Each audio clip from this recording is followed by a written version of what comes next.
None of my teachers, if you didn't have your books out, would send you to an isolation room whereby you are put in a room on your own for a period of 24 hours. If you made a mistake at 10 a.m. on Thursday morning, you didn't get back to see your friends until 10 a.m. the following day. Now, that doesn't mean you stayed overnight in the school, obviously, but it meant that you missed out on a lot of collective learning, a lot of socializing, and that's not really a good place for children to be. Their brains are still sponges at this, even in their teenage years, and they need to be with their friends, and they need to be with adults that care about them.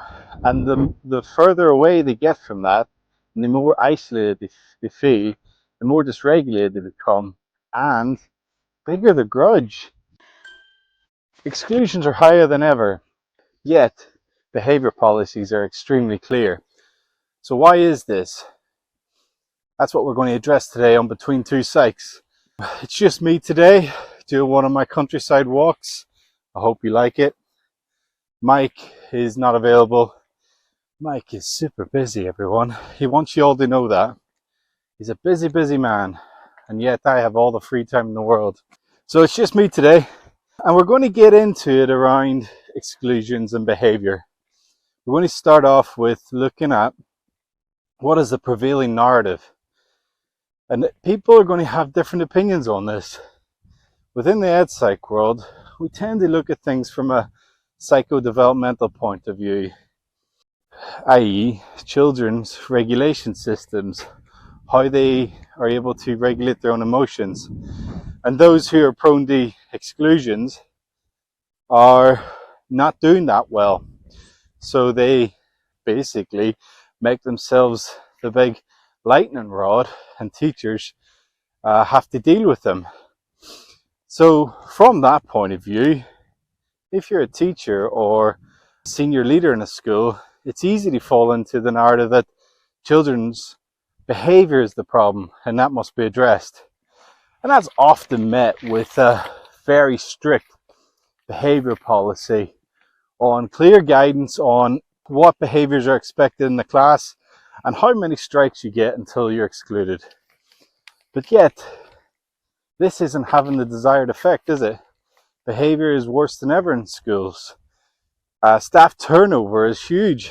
I think some stats or surveys say that teacher turnover is as high as 30% in some regions. And that's not good for long-term professional development or even the long-term journeys of children's learning. I think it's important to realise what children actually experience within the education system. As adults, we tend to think in systems and cause and effect, and this leads to that in a very sequence-based manner. Children are much more emotional than that. Children experience the education system based on the relationships they have. And I know seasoned listeners of this podcast will not be surprised to hear me say that. But it is important to realize that any system is based on human interactions. And I know we live in the age of AI, it's still true.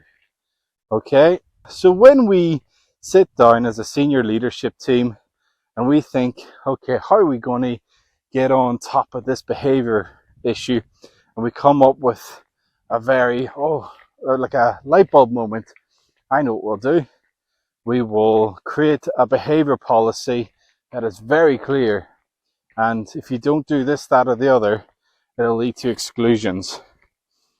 And this resulted in consequences being a popular word among schools. Now, I will drop a caveat here. Generally speaking, primary schools still try to hit the nurture button more than the consequence button, but you still hear it in primary schools. Secondary schools, the tolerance level is much lower and is very much focused on consequences now, much more so than even in my day. How did this come about? I think it all started with this concept called ready to learn. In 2016, around Bristol, schools started adopting these policies that to the layperson are quite draconian in my view. And they were called Ready to Learn, and they were pushed hard in the Southwest region, and then they started to move nationally. And the idea being that students were expected to do a sequence of behaviours every time they entered the classroom. You know, for example, some schools might have you sit down straight away, or you must have your blazer on as you walk in, you must pull out your pencil case. Some even went as far as you put it in the top right corner of your desk or the top left corner, get your pens ready, get your books out before the teacher came in. And I get that in the sense that it's conducive to learning and getting on with the class.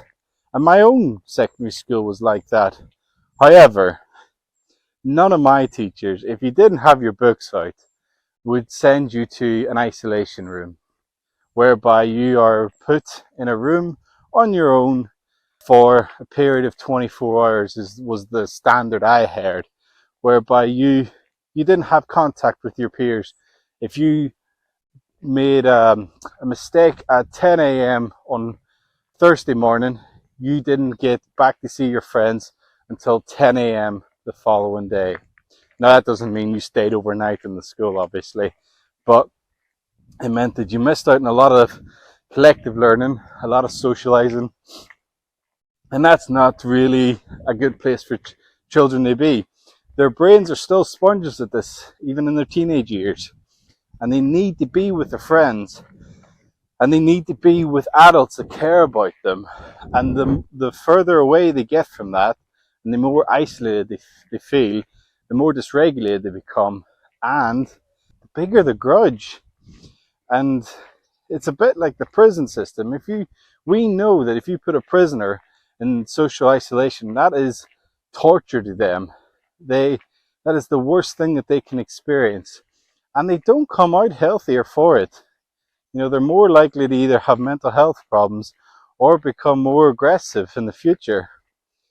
And yet in 2016, we thought this narrative would work. And lo and behold, it didn't. Not in those schools anyway, and not in my experience of being an ed psych supporting these schools and supporting these students. It seems to have died away a bit, but the behaviour policies are still quite strict. However, on that note, you still find some secondary schools that will try and do the complete opposite. I supported a school in Dorset to develop a relational policy. And this is a secondary school, so the teachers could learn to upskill themselves on how to develop, amicable relationships. They don't need to be their best friend, but the children need to know that you care about them. So this comes to the psychodevelopmental point that I raised at the beginning. If we look at my model of building blocks for academic success, at the base we have sensory development, and then above that we have language development, then above that we have emotional development, and then above that we have cognitive development. And running alongside all those is social presentation. And once those blocks are all together in a tightly knit pack, you can then put on top learning. Learning is only achievable when all those blocks are put in place. And fundamentally, the most important blocks that I find myself dealing with in terms of supporting schools is sensory, language, and emotional development. When you start to work on these, the other blocks will tend to fall into place. Now, there is caveats around cognitive development. Sometimes you just need to do a very specific strategy, but that's for another video. So when we think about a child's social experience, or not social, sorry, sensory experience, we often talk about sensory integration. And that is whereby your sensory system is able to filter out irrelevant information. Now, some children don't get the full advantage of that and they struggle. And this means that whenever they enter into busy environments like secondary schools, it can be overwhelming for them. We get this a lot with young people who are neurodiverse. And if they are struggling in that sense, what happens is they're not going to affect their behavior, then starts to become affected. And what that means is that they're much more likely to become dysregulated. If you think about it as a baseline, you as an adult are able to self-regulate. Most of you will be able to self-regulate, and that baseline is quite low, and your threshold for being dysregulated is quite high. So when you're feeling you're bubbling up, you're able to do something about it and bring that down. It may be that you can just hold it together. It may be that you take yourself away. It may be that you have a calming activity. Some of you may know mindful activities. Some of you may know breathing activities. Whatever it is, you're able to do that independently. Children and teenagers still struggle with that. Those who are neurodiverse struggle even further with that. And they might not realize it's happening. And this is where the relationship becomes important. Because if you are with someone you feel safe with, your limbic system, your amygdala, all those key components within the midbrain, they tell you you're in a safe place. You're with someone who cares about you. So even though this environment's a little bit overwhelming, you can go to them and they'll help you out. If you're in a place where you don't feel like these people care about you, that doesn't happen. In fact, it ramps up. So then you're more likely to see the outbursts. And this is what we're missing. This is what we're missing from our behavior systems. We are expecting too much of our teenagers to be able to self-regulate. They live in a world of pressure. They live in a world of exams. They live in a world of Ofsted, standards, achievements, aspirations. What they hear is pressure, pressure, pressure. Who are we fulfilling their educational journey for? Them or us? If it's for them, we need to focus on happiness, joy, socialization, relating to one another, then academic achievement. If we're doing it for us and our careers, then it's aspirations, it's standards, it's economic prosperity, it's signaling to other schools on the league tables. All these things, these aren't for the children. A school that I work with who is really good on relationships, I'll tell you some of the things they do. They really work on their culture. And one of the things that I have seen work very well is they give teachers a sense of autonomy. When I go in there, I often say to them, we could do some lesson study for assessment on this issue, work together. And there's no hierarchy of thought around, okay, we need to see if that aligns with the head teacher's views, or we need to go and check with the executive leads. They just say yes, because the culture in that place, it's all very much relational, and that comes from the head teacher down. That head teacher has managed to empower their teachers to believe that they can take choices for themselves, make decisions, and not just fulfill a policy. So this is where the power of culture comes into play versus policy. Policy does link into culture, but whereby the discussions around that, again, if we go to Wenger's community of practice model, he will say that a policy is an artifact. An artifact is something that you talk about, that you interact with. A policy is something you interact with. And from that, new behaviors, new knowledge is created. This is what happens with these teachers. They know the policy is in place, and their policy is a very relational one. Within that policy, there's degrees of freedom. They can go to certain members of staff for support, but they also know that you have these 4 options available to you. And some of those options I'm going to discuss with you, and it's about accountability. Accountability for the staff and accountability for the children. We talk about, particularly in secondary schools, how to implement consequences. How to show children to take account of their behaviours. And one way to do that is restorative justice. or restorative approach. And I don't mean that in a series of questions that you ask a child on how we can do this better next time. I've seen that done a lot, and it doesn't work. It has to be meaningful dialogue, and both parties, or all three parties if there's more people involved, have to take account for that. So what does restorative justice look like? Made some notes.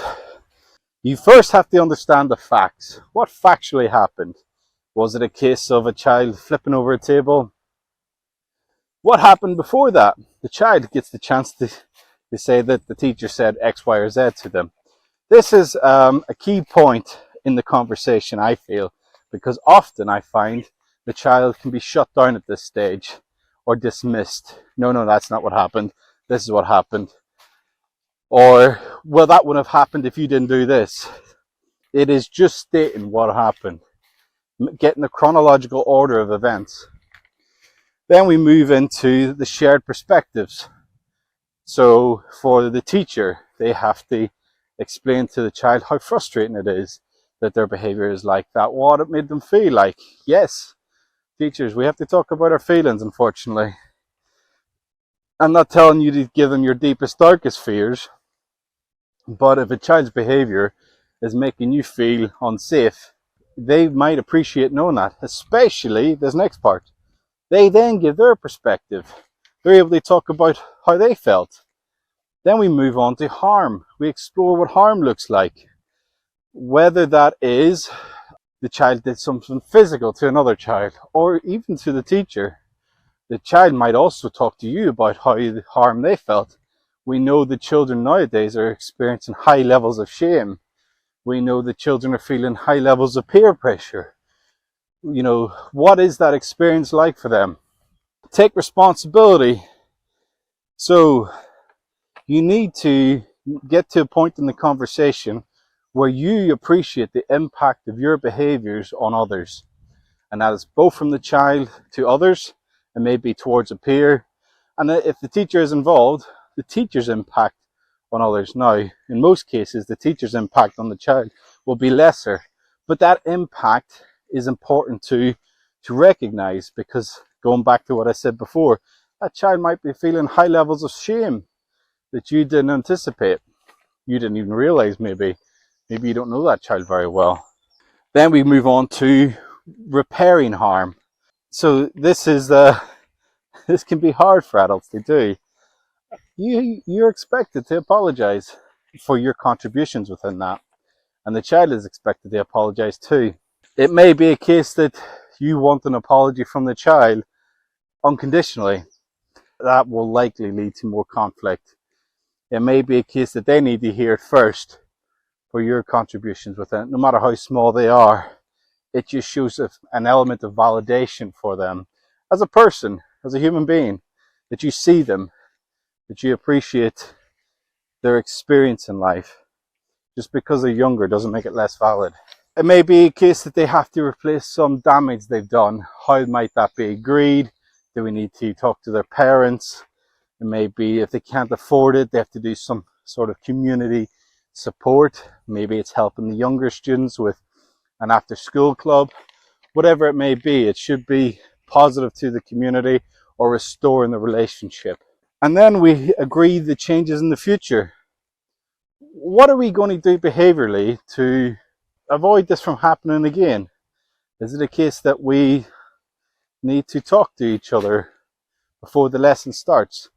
Is it a case that I need to give you a nod? Do I need to sort of check in with you at the beginning of a lesson, like 1, did lunch go well? 2, on a scale of 1 to 5, where are you sitting? Are you feeling a bit bubbly? Are you feeling okay?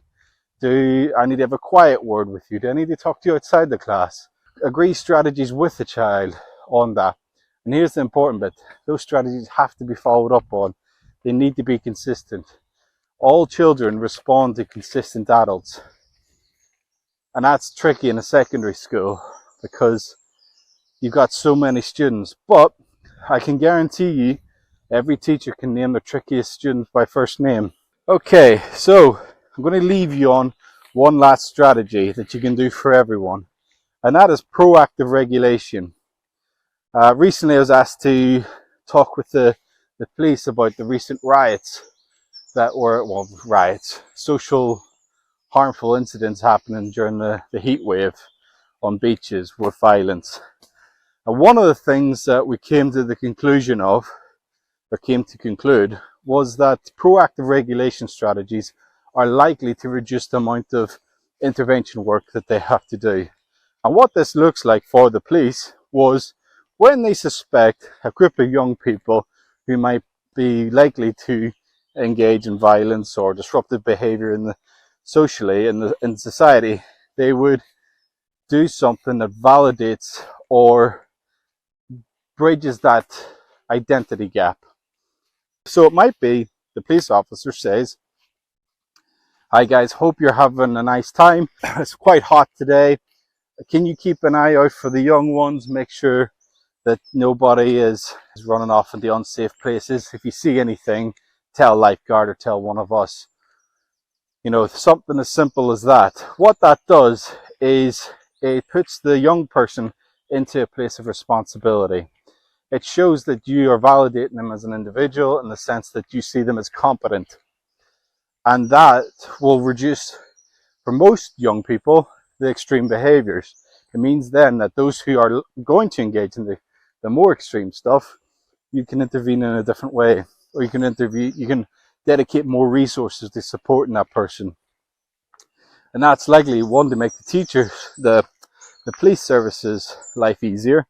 But if we translate that into the classroom, it's as simple as they enter the classroom, shake their hand, say their name. I think, as say their name as they enter the classroom, greet them. Doesn't have to be super long. I remember several of my teachers doing this. I always thought it was weird, but it worked. We tended to sit down quietly in those lessons, and it was as simple as that teacher knows my name. They appreciate who I am. They physically interacted with me. I feel seen. I feel validated, and I start to feel like I belong with them because they're reaching out to me.